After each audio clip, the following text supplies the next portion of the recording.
માં મુશ્કેલીનો સામનો પણ કરવો પડી રહ્યો છે। તો જમ્મુ કાશ્મીરના સાંબામાં પૂરમાં ફસાયેલી ગર્ભવતી મહિલાનું રેસ્ક્યુ કરવામાં આવ્યું। સેનાએ મહિલાને એરલિફ્ટ કરી હોસ્પિટલ પહોંચાડી। સાંબા જિલ્લાના સુંબ બ્લોકના કામથા દાગેતર ગામે બસંત નદીમાં ફસાયેલી એક ગર્ભવતી મહિલાનું રેસ્ક્યુ કર્યું। જિલ્લા વહીવટી તંત્ર અને ભારતીય સેના દ્વારા હેલિકોપ્ટર દ્વારા સુરક્ષિત રીતે મહિલાને બચાવી હોસ્પિટલમાં પહોંચાડવામાં આવી હતી। ભારે વરસાદ અને નદીમાં પાણી વધી જવાના કારણે મહિલા હોસ્પિટલ પહોંચી શકી ન હતી। ડેપ્યુટી કમિશનર સાંબાના નિર્દેશન હેઠળ પોલીસ મહેસૂલ વિભાગ અને સેના દ્વારા સંયુક્ત કામગીરીમાં મહિલાને બચાવી લેવામાં આવી હતી અને એરલિફ્ટ કરીને સલામત સ્થળે પહોંચાડવામાં આવી હતી। તો જમ્મુ કાશ્મીરમાં સતત પડી રહેલા વરસાદના કારણે ઉધમપુર જિલ્લાના પંચારી બ્લોકમાં પરિસ્થિતિ વધુ ખરાબ થઈ ગઈ છે। સાદુતા વિસ્તારમાંથી ગર્ભવતી મહિલાને જેસીબીની મદદથી સફળતાપૂર્વક વહેતા પ્રવાહમાં પસાર કરવામાં આવી। ગર્ભવતી મહિલાને જેસીબીની મદદથી સુરક્ષિત જગ્યાએ લઈ જવામાં આવી હતી, જ્યાંથી મહિલાને હોસ્પિટલમાં ખસેડાઈ। વરસાદના કારણે ઠેર ઠેર પાણી ભરાઈ ગયા છે, લોકોનું અવરજવર કરવું મુશ્કેલ બન્યું છે। તો જનજીવન સંપૂર્ણપણે ખોરવાઈ ગયું છે, જેથી આવી સ્થિતિમાં ગર્ભવતી મહિલાને હોસ્પિટલ પહોંચાડવા જેસીબીનો સહારો લેવો પડ્યો છે।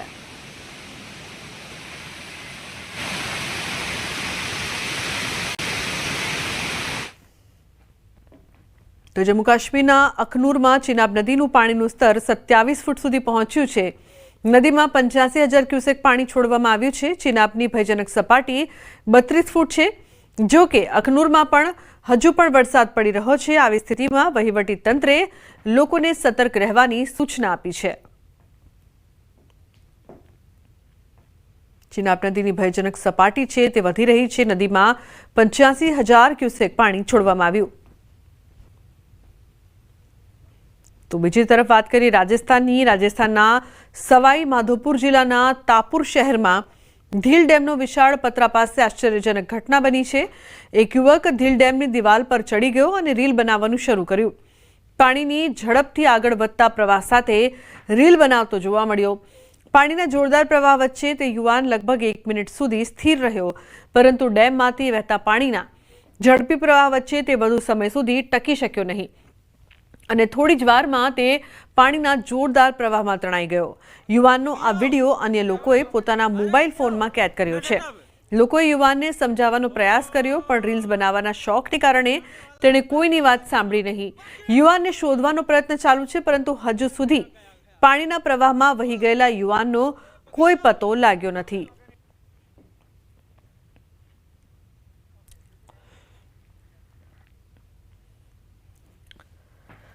તો ઉત્તરાખંડમાં છેલ્લા કેટલાક દિવસોથી સતત ભારે વરસાદના કારણે મુનકટિયા વિસ્તારમાં કાટમાળ અને પથ્થરોના કારણે સોનપ્રયાગ અને ગૌરીકુંડ વચ્ચેનો રસ્તો બંધ થઈ ગયો છે। આ વિસ્તારમાં ગૌરીકુંડ તરફના ભૂસ્ખલન વિસ્તારને પાર કરવાનો પ્રયાસ કરતી વખતે 2 ખચ્ચર નીચે પડી ગયા હતા।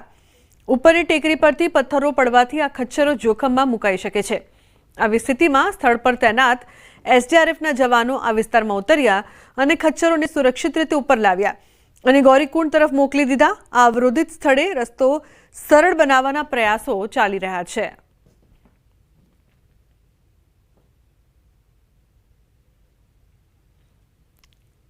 તો જમ્મુ કાશ્મીરના કિશ્તવાડના પ્રખ્યાત મુઘલ મેદાનની દિવાલો તૂટી ગઈ।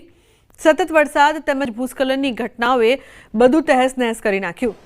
જમીનો તળાવમાં ફેરવાઈ ગઈ। જે રોડ રસ્તા પર વાહનો ચાલતા હતા ત્યાં હવે પાણીનો પ્રચંડ પ્રવાહ વહી રહ્યો છે। આ મેદાનમાં પાણી ભરાઈ ગયું હોય તેવું પ્રથમ વખત બન્યું છે।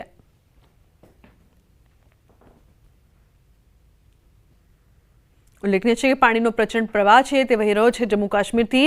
તબાહીના અલગ અલગ દ્રશ્યો, પ્રખ્યાત મુગલ મેદાનની જે દિવાલો છે તે પણ તૂટી ગઈ છે। ભૂસ્ખલનની ઘટનાઓના કારણે સમગ્ર વિસ્તાર તહેસ-નહેસ છે અને લોકો ફસાયા છે।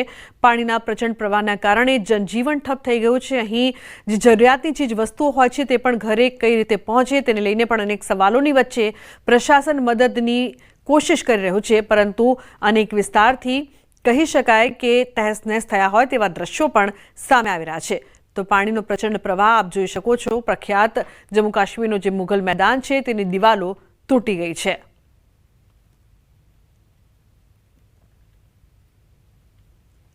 બીજી તરફ હિમાચલ પ્રદેશના સુંદરનગરમાં ભૂસ્ખલનની ઘટના બની છે। 2 ઘર ધરાશાયી થઈ ગયા।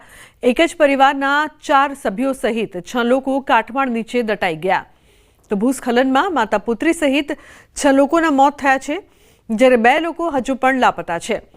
ઘર પર પડેલા ભૂસ્ખલનમાં 6 લોકો જીવતા દટાઈ ગયા હતા। 6 મૃતદેહો બહાર કાઢવામાં આવ્યા છે અને એનડીઆરએફ ટીમ રાતથી જ અન્ય લોકોની શોધમાં ઘટના સ્થળે બચાવ કામગીરી ચલાવી રહી હતી।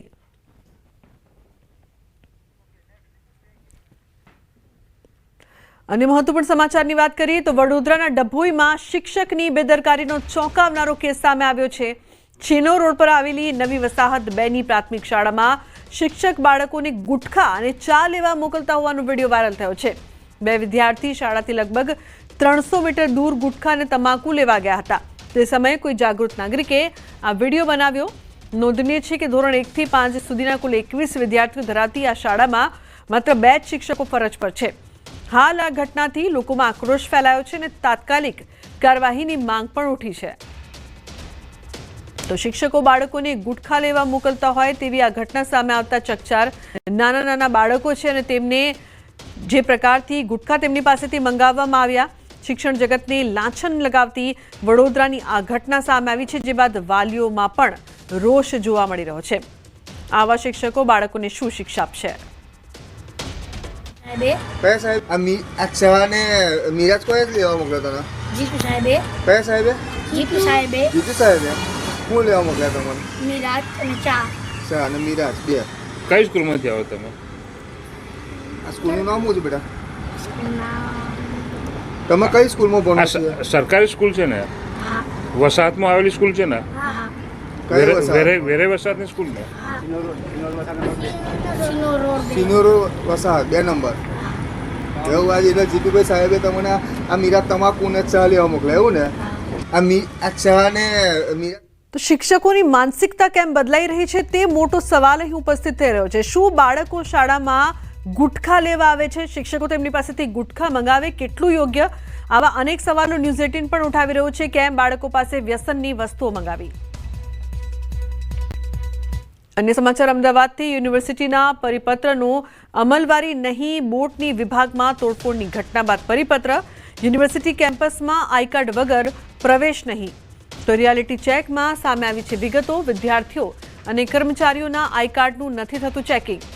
બોર્ડની વિભાગમાં તોડફોડ કરવાની ઘટના બાદ અધ્યાપકો સુરક્ષિત નથી તેવી રજૂઆત કરાઈ હતી। થવું તો જોઈએ, કેમ કે કોલેજમાં જે રીતનું ન્યૂઝ આવી રહ્યા છે કે તોડફોડ ને બધી ચારે બાજુ થઈ રહી છે, એ હિસાબે ચેક તો થવું જોઈએ। ઠીક આવી જાય અંદર તો પછી આપણે કોલેજ માટે સારું ના કહેવાય, ખોટું દુર્વ્યવહાર થાય આપણી કોલેજ જોડે, એટલે થવું જોઈએ। સિક્યોરિટી માટે આગળ પગલાં લેવા જોઈએ। ચેકિંગમાં કંઈ આઈ કાર્ડ વાઈ કાર્ડ માંગતા નથી સવારે, એટલે એવું કંઈ થયું નથી બરાબર, પણ એ જરૂરી છે કેમ કે બહારનું વ્યક્તિ કોઈ આવીને આપણી મિલકતને કોઈ નુકસાન પહોંચાડે તો સરકાર માટે બી સારું નથી અને સ્ટુડન્ટ માટે બી સારું નથી। તો આનો પગલે ચેકિંગ બેકિંગ થવું જોઈએ। સિક્યુરિટી ગાર્ડને કહેવું જોઈએ કે બધાનું આઈ કાર્ડ વગેરે ચેક કરો બરાબર, કોઈ ચેક કરીને બધું અંદર આવવા દેવા જોઈએ। રાજકોટ જિલ્લામાં માત્ર આરટી અંતર્ગત 5 થી 12 વિદ્યાર્થીઓને અભ્યાસ કરાવતી 8 જેટલી શાળાની માન્યતા રદ કરાઈ છે। ચાલુ વર્ષે રાજકોટ જિલ્લા પ્રાથમિક શિક્ષણ અધિકારીની કચેરીએ શાળાઓમાં બાળકોની સંખ્યા ન થવાના કારણે વર્ગો બંધ કરાવ્યા હતા। વિદ્યાર્થીઓને અન્ય શાળામાં અભ્યાસ અર્થે શિફ્ટ કરવામાં આવ્યા છે। સમગ્ર મામલે જિલ્લા પ્રાથમિક શિક્ષણ અધિકારીએ જણાવ્યું કે કેટલીક શાળામાં 5, કેટલીક શાળામાં 7 તો કેટલીક શાળામાં 12 જેટલા વિદ્યાર્થીઓ અભ્યાસ કરી રહ્યા હતા। આ પ્રકારની શાળાનું લિસ્ટ બનાવી ગાંધીનગર મોકલવામાં આવ્યું હતું। સંચાલકોને બોલાવીને તેમનો ખુલાસો પણ પૂછવામાં આવ્યો હતો।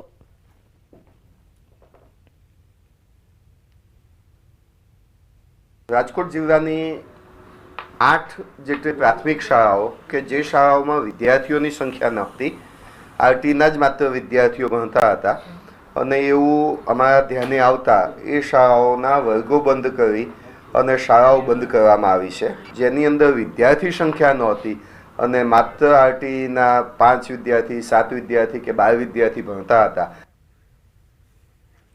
તો જે પ્રકારથી આરટી અંતર્ગત 5 થી 12 વિદ્યાર્થીઓને જે બાળકોની સંખ્યા ન થતા વર્ગો બંધ કરાવવામાં આવ્યા હતા અને અલગ શાળામાં જે પ્રકારથી શિફ્ટ કરવામાં આવ્યા હતા, પરંતુ આમ કેમ ભણશે ગુજરાતને મોટો સવાલ છે. વડોદરાથી દ્રશ્યો સામે આવ્યા કે જ્યાં બાળકની પાસેથી શિક્ષકો ગુટખા મંગાવી રહ્યા છે. બીજી તરફ પરિપત્રની અમલવારી નથી.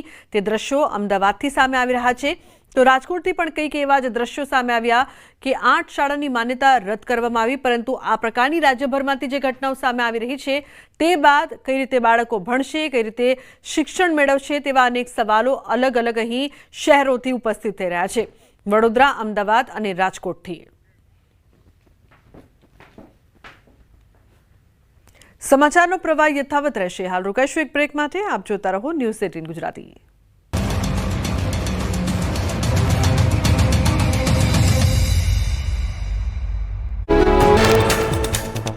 ઉત્તરાખંડના બાગેશ્વરમાં વાદળ ફાટતા મચેલી તબાહી બાદ પુનર્વસન માટે સંઘર્ષ. બાગેશ્વર જિલ્લાનું પાઉસારી ગામ સૌથી વધારે અસરગ્રસ્ત. ઘણા રહેવાસીઓને સ્થળાંતર કરવા પર મજબૂર કરી દીધા. લોકોએ કાયમી સુરક્ષિત સ્થળાંતરની કરી માંગ. ગુજરાતીઓ 2 દિવસ કામ વગર ઘરની બહાર નીકળતા પહેલા વિચારજો, નહીં તો તમે પૂર આવે એવો પડનાર વરસાદમાં ફસાઈ જશો. જી હા, ગુજરાતમાં 4 સપ્ટેમ્બર અને 5 સપ્ટેમ્બરે છોતરાફાળ વરસાદની આગાહી કરવામાં આવી છે. હવામાન વિભાગે 2 દિવસ ગુજરાત રિજનના કેટલાક વિસ્તારમાં અત્યંત ભારે વરસાદનું એલર્ટ આપ્યું છે. તો સૌરાષ્ટ્ર કચ્છમાં 4 થી 7 સપ્ટેમ્બરે ખતરનાક વરસાદ ખાબકી શકે. 2 વરસાદી સિસ્ટમ ફરી ગુજરાતને તરબોળ કરશે. આવતીકાલથી ગુજરાતમાં વરસાદની તીવ્રતા વધશે. માછીમારોને 4, 5, 6 સપ્ટેમ્બર સુધી દરિયો ન ખેડવાની તાકીદ કરી છે. डे 4 सितंबर को रेड वार्निंग के साथ दिया गया है और 5, 6 को ऑरेंज वार्निंग के साथ दिया गया है. फिर उसके बाद रेनफॉल कम होगी. 7 को heavy rainfall warning, yellow warning के साथ दिया गया है. सौराष्ट्र कच्छ में हेवी रेनफॉल वार्निंग दिया गया है डे 3 में, मतलब 4 सितंबर को, और वेरी हेवी 5 सितंबर और 6 एंड 7 सितंबर को heavy to very heavy extremely heavy rainfall का वार्निंग दिया गया है ऑरेंज कलर के साथ. ઉપરવાસમાં સતત પાણીની આવકના પગલે મહેસાણાના ધરોઈ ડેમમાં સતત પાણીની આવક થઈ રહી છે. ધરોઈ ડેમમાં પાણીની આવક 8,954 ક્યુસેક થતા ધરોઈ ડેમના 2 દરવાજા 2.5 ફૂટ ખોલાયા. ધરોઈ ડેમમાં પાણીની આવક 6,652.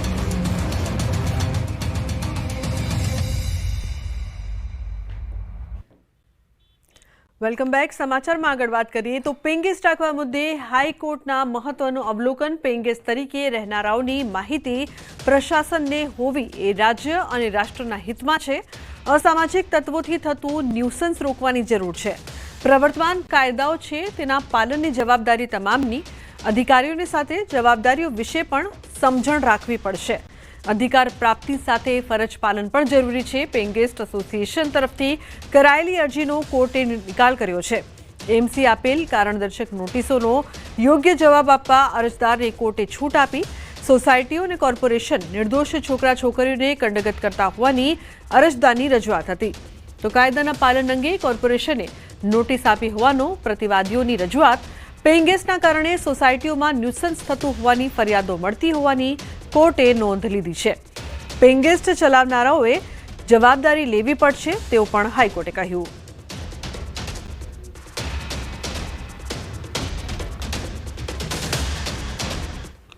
શારદાબેન હોસ્પિટલ ખાતે અજીબો ગરીબ કિસ્સો સામે આવ્યો છે. 7 કલાક સુધી મહિલાની લાશ 4 વ્હીલમાં જ પડી રહી. ડિલિવરી દરમિયાન તબીબે બેદરકારી દાખવી હોવાનો પરિવારે ગંભીર આક્ષેપ કર્યો છે.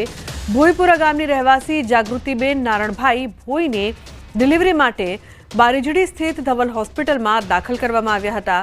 બપોરે 3 વાગે સિઝેરિયન દ્વારા ડિલિવરી કરવામાં આવી હતી, પરંતુ ડિલિવરી દરમિયાન ભારે પ્રમાણમાં બ્લડ નીકળી જવાથી દર્દીની હાલત ગંભીર બની હતી. પરિવારજનોના આક્ષેપ મુજબ ડોક્ટર ભૂપેન્દ્ર જૈનની બેદરકારીના કારણે જાગૃતિબેનનું હોસ્પિટલમાં જ મોત થયું હતું. તેમ છતાં તેમને એમ્બ્યુલન્સ સાથે શારદાબેન હોસ્પિટલ સુધી લાવવામાં આવ્યા હતા. પરિવારનો આક્ષેપ છે કે ડોક્ટરોએ તેમને અંધારામાં રાખીને સત્ય જણાવ્યું ન હતું. શારદાબેન ખાતે સીએમઓ, ગાયનેક અને મેડિકલ ટીમે તપાસ કરી મોત જાહેર કર્યું. ત્યારબાદ શહેર કોટડા પોલીસ અને વિવેકાનંદ પોલીસના સંયુક્ત પ્રયાસોથી અંતે પરિવારજનો પોસ્ટમોર્ટમ માટે રાજી થયા, પરંતુ બપોરે 3 વાગ્યાથી રાતના 10 વાગ્યા સુધી મૃતદેહ ગાડીમાં જ રહ્યો હતો. બાદમાં પોલીસ દ્વારા પંચનામું કરી પોસ્ટમોર્ટમ પ્રક્રિયા હાથ ધરવામાં આવી. ઇકબાલ શેખે જણાવ્યું કે ધવલ હોસ્પિટલના માલિક ડોક્ટર ભૂપેન્દ્રભાઈ જૈન BAMS છે. તેઓ પાસે દર્દીને હોસ્પિટલમાં એડમિટ કરી સારવાર કરવાની લાયસન્સ પણ નથી. તેમ છતાં સારવાર આપવામાં આવી અને વધુમાં તેમનો પુત્ર શારદાબેન હોસ્પિટલમાં રેસિડન્ટ તરીકે અભ્યાસ કરે છે, જેથી તે મદદરૂપ થાય તે આશયથી દર્દીને અહીં લાવવામાં આવ્યો હોય તેવી શક્યતા છે.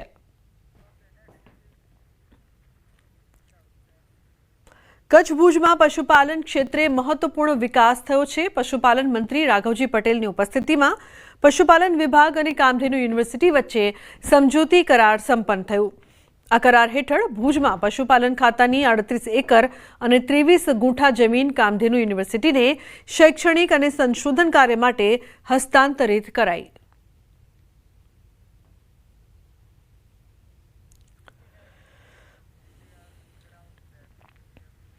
ગાંધીનગર ખાતે આજે ગૃહરાજ્યમંત્રી હર્ષ સંઘવીએ હોન્ડા કંપની દ્વારા આપવામાં આવેલા QRT વ્હીકલને ફ્લેગ ઓફ કરવામાં આવ્યું. 50 બાઇક CSR અંતર્ગત પોલીસને અપાયા. આ વાહનોથી પોલીસની કાર્યક્ષમતા વધશે. પોલીસ પેટ્રોલિંગ દરમિયાન સાયરન સિસ્ટમ સહિતની સુવિધાઓ અપાઈ. તો હોન્ડા કંપનીએ CSRમાંથી આ વાહનો આપ્યા છે. રોડ અકસ્માત ઘટાડવા માટે સરકારનો ટાર્ગેટ. આ માટે તમામ 50 વાહનોને GPS સિસ્ટમ સાથે જોડ્યા છે.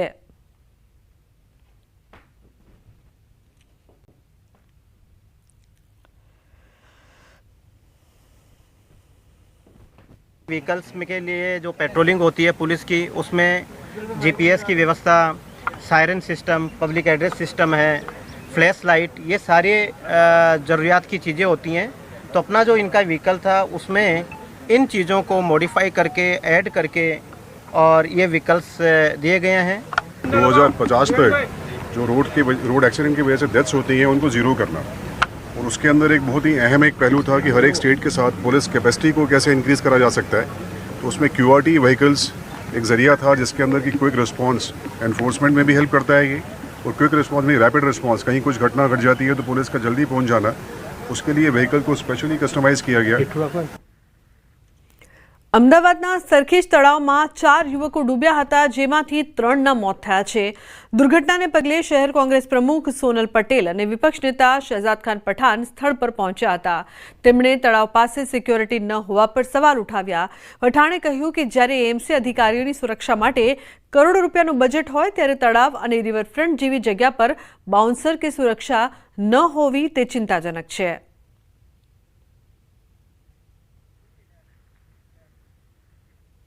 PM મોદીના માતા વિશે RJDએ કરેલી ટિપ્પણી મુદ્દે સાંસદ પૂનમબેન માડમનું નિવેદન. PM મોદીની માતા વિશે જે શબ્દો બોલ્યા તે અપમાનજનક છે. આવી અભદ્ર ભાષાનો ઉપયોગ કરવો વ્યાજબી ન કહેવાય. આવા શબ્દો પ્રયોગ કરીને બહેનો, માતા અને મહિલાનું અપમાન કર્યું કહેવાય.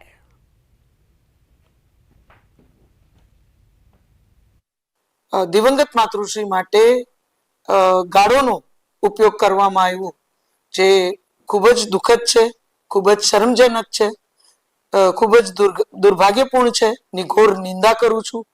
આ ખૂબ જ શરમજનક છે ને અપમાન માત્ર માનનીય વડાપ્રધાન શ્રી નરેન્દ્રભાઈ મોદી સાહેબના માતૃશ્રીનું નથી, પણ દેશની તમામ માતાઓ બહેનોનું છે. સુરેન્દ્રનગર શહેરમાંથી પસાર થતા સ્ટેટ હાઈવે તેમજ નર્મદા કેનાલના બ્રિજના ડાયવર્ઝન સહિતના બિસ્માર રસ્તાઓ મામલે વઢવાણ પ્રાંત અધિકારીએ સુરેન્દ્રનગર માર્ગ મકાન વિભાગ તેમજ નર્મદા વિભાગને નોટિસ ફટકારી છે.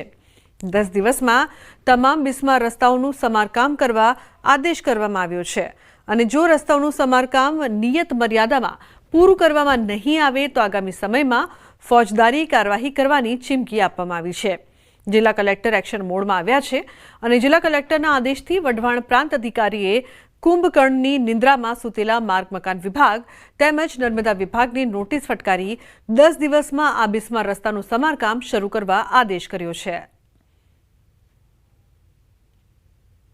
આજે 5 દિવસ થઈ ગયા, એક પણ રોડ અને રિપેરિંગ કરવામાં આવ્યો નથી અને તંત્રએ જે ખરેખર આમને નોટિસ આપી અને ફોજદારી કેસ કરે કાર્યવાહી કરવાનો જે જવાબ તંત્રએ કર્યો છે, છતાં તંત્ર કુંભકર્ણમાં હું તો કોન્ટ્રાક્ટરો કુંભકર્ણમાં હું કોઈ રોડ રસ્તા રિપેર થતા નથી. સુરેન્દ્રનગર મહાનગરપાલિકા વિસ્તારમાંથી રાજ્ય સરકાર કેન્દ્ર સરકાર અને નગર નિગમના નર્મદા નિગમના રસ્તાઓ પસાર થાય છે, જે રસ્તાઓ બિસ્માર હાલતમાં છે, જેના કારણે તંત્ર દ્વારા કલેક્ટરની સૂચનાથી આ ત્રણને નોટિસ આપવામાં આવી કે આ રસ્તા 10 દિવસની અંદર સમા કરવામાં આવે અને કોઈ પણ જાતની કામગીરી કરવામાં આવી નથી. એટલે કે લગભગ એવું ગણી શકાય કે કલેક્ટરની સૂચનાથી અપાયેલી નોટિસ ઘોડીને પી ગયા છે. માનનીય કલેક્ટર સાહેબ દ્વારા જે તે વિભાગને આ બાબતે સૂચના આપવામાં આવેલી હતી અને રોડનું સમારકામ સમયસર થઈ જાય તે માટે જાણ કરવામાં આવેલી હતી. છતાં પણ કન્સર્ન વિભાગ દ્વારા કોઈ પણ પ્રકારની દરકાર રાખવામાં આવી નથી. આ બાબતની ગંભીરતા ધ્યાને લઈ માનનીય કલેક્ટર સાહેબની સૂચના દ્વારા અમો પ્રાંત અધિકારી વઢવાણ દ્વારા BNSS ની કલમ 152 મુજબ શરતી હુકમ કરવામાં આવેલ છે. અન્ય સમાચાર સુરતથી નકલી વિઝા કૌભાંડનો મામલો. આરોપી પ્રતીક શાહ 4 દિવસના રિમાન્ડ પર. જપ્ત કરાયેલા વિઝાને લઈને કરાશે પૂછપરછ. CDR બેંક ખાતાની પણ પોલીસ તપાસ કરશે. તો પાસપોર્ટના સરકારી અધિકારીની પણ તપાસ થશે. આરોપીની પૂછપરછમાં અનેક ખુલાસા થઈ શકે. આરોપી છે પ્રતીક શાહ, એના 4 દિવસના રિમાન્ડ મંજૂર થયા છે. આ 4 દિવસ દરમિયાનમાં વ્યક્તિએ જેટલા પણ પાસપોર્ટ બનાવે છે અગાઉ એની પણ જે પાસપોર્ટ ઓફિસ છે એની પાસેથી કરાઈ કરવામાં આવશે. તે ઉપરાંત જે અત્યારે બોગસ પાસપોર્ટ મળ્યા છે એની કરાઈ કરવામાં